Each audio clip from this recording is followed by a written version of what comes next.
Soft skills जो unit 2 में आता है उसके अंदर में आप लोगों को ये लीडरशिप का जो है ये प्रैक्टिकल में भी पूछा जा सकता है और प्लस आप लोगों को थ्योरी का एक आपका क्वेश्चंस भी आ सकता है, क्योंकि क्वेश्चन में ए बी करके आपको टोटल 10 क्वेश्चंस लिखने होते हैं। उसमें ए बी करके इसमें ए या बी में किसी में भी आ सकता है। आप लोगों को ये पूरे 10 पॉइंट्स लीडरशिप के याद करने पड़ेंगे और ये डेफिनेटली आने वाला है क्योंकि बहुत इंपॉर्टेंट क्वेश्चन है।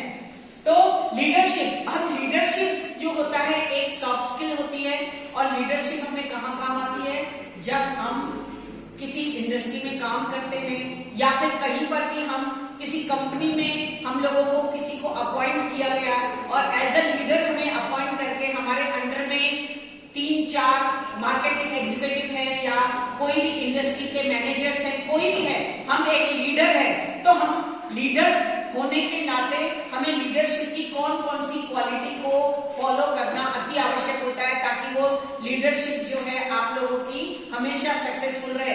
तो अब वो लीडरशिप की जो टोटल 10 क्वालिटीज है, यानी कि communication, self awareness, gratitude, respect, problem solving skill, creativity skill, courage skill, decision making skill, self discipline skill, ability to build influence on other. This is also one of the important skill for the leadership.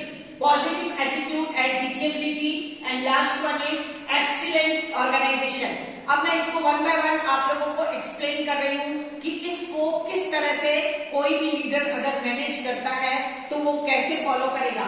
यानी कि जैसे कि communication, एक leader को हमेशा best communication follow करना चाहिए। हमेशा जब किसी के साथ कम्युनिकेट करते हैं, जो मैं हमने पहले लेसन में पढ़ाया था कि कम्युनिकेट कैसे किया जाता है, अच्छी तरह से हर चीज को इंफॉर्मेशन देना हो तो कम्युनिकेशन में आपकी क्लियरिटी होनी चाहिए, आपकी कर्सी होनी चाहिए। जो 7 C's में हमने पढ़ा था वो सारी चीजें कम्युनिकेशन में फॉलो करना आना चाहिए। किसको? एक लीडर को। अगर वो सारी चीजें फॉलो करेगा तो उसकी लीडरशिप हमेशा सक्सेसफुल रहेगी। दूसरा है सेल्फ अवेयरनेस। हमेशा एक लीडर को सेल्फ अवेयर रहना चाहिए, यानी कि बाहर क्या हो रहा है, क्या कौन कौन से प्रॉब्लम्स क्रिएट हो रही है या कौन कौन से डिसीजंस हो रहे हैं, उसके बारे में सेल्फ अवेयरनेस बहुत जरूरी है। अगर आप अभी जैसे आप लोग प्रेजेंट हो क्लास में तो आप सेल्फ अवेयर हो, आपको सारी चीजों के बारे में पता चलेगा। जो नहीं आए हैं उनको फिर किसी और से अगर पता चलेगा तो हो सकता है बहुत सारी चीजें मिसिंग हो जाए, बहुत सारी चीजें नहीं समझ में आए। तो सेल्फ अवेयरनेस जो होती है चीजें वो बहुत इंपॉर्टेंट होती है। सेल्फ अवेयरनेस एक लीडर को होना अति आवश्यक है। ग्रेटिट्यूड एंड रिस्पेक्ट, एक लीडर को हमेशा ग्रेटिट्यूड रहना चाहिए, थैंकफुल रहना चाहिए। कोई भी उसके अंदर में जो काम कर रहा है वो अगर कोई चीज उसका प्रॉब्लम की सॉल्व करता है या फिर कोई उसका काम कर देता है तो उसको हमेशा एक धन्यवाद देना चाहिए, एक हमेशा थैंक यू बोलना चाहिए, एक हमेशा ग्रेटिट्यूड रहना चाहिए कि हाँ आपने हमारा ये काम सक्सेसफुली कर दिया। और रिस्पेक्ट से बात करना चाहिए। कोई भी लीडर होता है उसके अंडर में चाहे कितने भी लोग काम कर रहे हैं, चाहे वो छोटे हो या बड़े हो, सबके साथ रिस्पेक्टफुली बात करना चाहिए, तभी वो लीडर सक्सेसफुल होता है। तो हमेशा ग्रेटिट्यूड रहना है और रिस्पेक्टफुल रहना है। उसके बाद है प्रॉब्लम सॉल्विंग।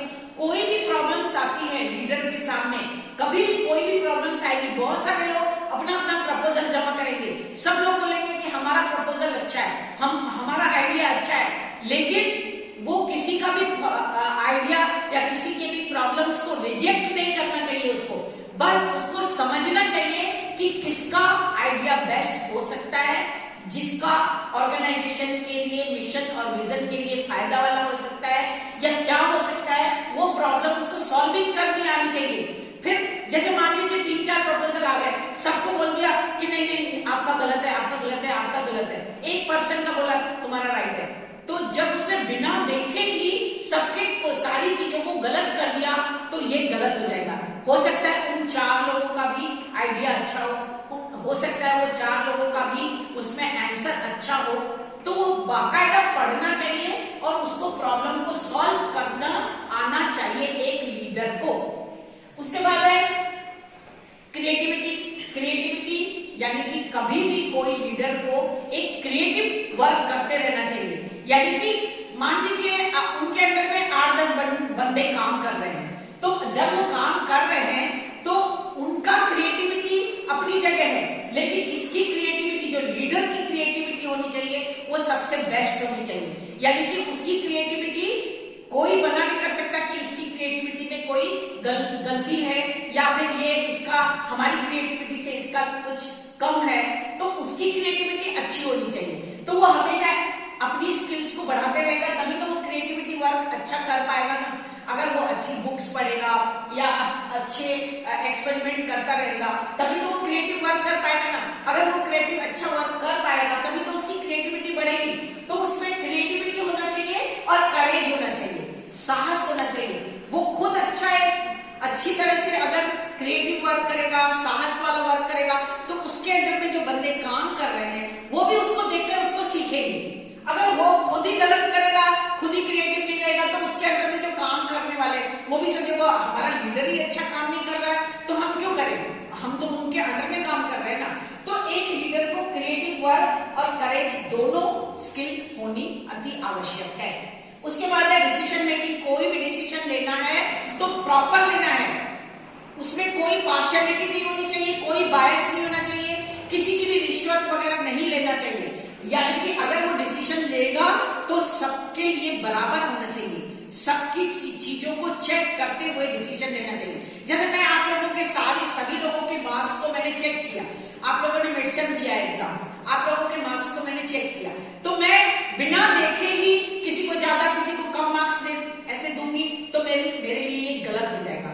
मैं वो चीज नहीं करूंगी, मैं सबका चेक करूंगी, सबका कंपेयर करूंगी, जिसका अच्छा होगा उसी को ही अच्छे मार्क्स मिलेंगे, जिसका अच्छा नहीं होगा उसको मार्क्स अच्छे में क्यों दूंगी, चाहे वो कितना भी मेरे को वो बोले कि नहीं मैडम हमारा अच्छा गया है, लेकिन मैं बिना देखे उस चीज को मैं गलत कभी भी साबित नहीं करूंगी। तो मैं ये है कि मेरे को हमेशा जो डिसीजन लेना है बेस्ट लेना है। यानी कि कोई भी लीडर को जब भी डिसीजन लेना है अच्छा लेना चाहिए, डिसीजन मेकिंग पावर अच्छा होना चाहिए। सेल्फ डिसिप्लिन, अगर वो खुद सेल्फ डिसिप्लिन नहीं होगा, खुद लीडर ही सेल्फ डिसिप्लिन नहीं होगा, खुद ही यूनिफॉर्म में नहीं आएगा, खुद ही टाइम से नहीं आएगा, खुद ही रेगुलर नहीं रहेगा, तो फिर सामने वाला कैसे रहेगा? वो तो सामने वाला तो उसके अंडर में काम कर रहा है ना। तो वो खुद सेल्फ डिसिप्लिन रहना अति आवश्यक है। उसके बाद है एबिलिटी टू बिल्ड इन्फ्लुएंस। एक लीडर ऐसा होना चाहिए कि वो दूसरे के ऊपर, एक लीडर को ऐसा होना चाहिए कि वो दूसरे के ऊपर प्रभाव छोड़ पाए, कि वो सामने वाकई में उसने कुछ काम किया, वो लीडर वाकई में काबिल तारीफ है, तभी तो वो दूसरों के ऊपर इन्फ्लुएंस छोड़ सकता है ना। तो वो लीडर को हमेशा एक अच्छा साबित होने के लिए अपना सेल्फ अवेयर के साथ साथ सारी चीजें करते रहना चाहिए, हमेशा एबिलिटी टू बिल्ड इन्फ्लुएंस होना चाहिए। उसके बाद है पॉजिटिव एटीट्यूड रखना है, निगेटिव नहीं रखना है। अगर वो खुद पॉजिटिव एटीट्यूड रखेगा तभी तो वो दूसरों को सिखा पाएगा ना कि पॉजिटिव रहो, कोई नहीं, बहुत अच्छा कर लोगे, आप कर सकते हो, आपके पास ये एबिलिटी है, आप ये चीजें कर सकते हो, क्यों नहीं करोगे? निराश नहीं करना है, किसी को डिमोटिवेट नहीं करना है, तो हमेशा उसको इन्फ्लुएंस के साथ उसका पावर बढ़ाते रहना है कि पॉजिटिव रहना है। नहीं, आप लोग अच्छा कर पाओगे, आप में ये ताकत है, आप करिए ना, मेहनत करिए, मैं आपकी हेल्प करने को तैयार हूँ। ये लीडर इस तरह से बोलते रहना चाहिए, पॉजिटिव एटीट्यूड रहना है। टीचेबिलिटी, उसको हमेशा दूसरों को खुद अगर अच्छी तरह से सीख कर आएगा तभी तो दूसरों को वो टीच कर पाएगा ना। तो एक लीडर को ऐसा होना चाहिए कि वो टीचेबिलिटी क्वालिटी अवश्य होनी चाहिए, किसी को सिखा पाए। नहीं तो ऐसा नहीं, सामने वाला तो उसको बोलेगा कि नहीं आपने सर अच्छा नहीं किया, मैडम आपने नहीं अच्छा किया, तो फिर क्यों अच्छा नहीं किया वो चीजें उसको बतानी आनी चाहिए कि क्यों अच्छा नहीं है, क्या है बताइए, ये वाली चीज ऐसे नहीं, आपने ये गलत लिखी है, मैंने ये वाली राइट लिखी है। तो उनको टीचेबिलिटी वाली क्वालिटी अवश्य होनी चाहिए। लास्ट है एक्सीलेंट ऑर्गेनाइजेशन। जिस भी ऑर्गेनाइजेशन में वो काम कर रहा है या कर रही है कोई भी लीडर, उसको उस ऑर्गेनाइजेशन के बारे में अच्छी तरह से एक्सीलेंट होना अति आवश्यक है। एक्सीलेंट, जब भी एक लीडर को हमेशा एक्सीलेंट ऑर्गेनाइजेशन के हिसाब से काम करना चाहिए, यानी कि जिस ऑर्गेनाइजेशन में वो काम कर रहा है, जिस कंपनी में वो काम कर रहा है या जिस इंडस्ट्री में वो लीडर है, उस जगह का हमेशा एक्सीलेंट सोचना चाहिए कि कैसे मैं एक्सीलेंट वर्क कर पाऊं ताकि ये और ग्रो कर पाए। कोई भी कंपनी और कैसे ग्रो होगी, जब आप वो कंपनी ग्रो होगी तभी तो आप लोगों का इंक्रीमेंट भी लगेगा, आप लोगों का प्रमोशन होगा, आप जहां पर लीडर है। तो ये सारी चीजें जो 10 पॉइंट्स हो गए, communication, self awareness, gratitude, problem solving, creativity, decision making, self discipline, ability to build influence, positivity, teachability and excellent organisation, ये सारे पॉइंट्स एक लीडर में अवश्य होना चाहिए। Okay, understand? I think you understand all these points and you will follow all these points. Thank you for watching. Yes, ma'am.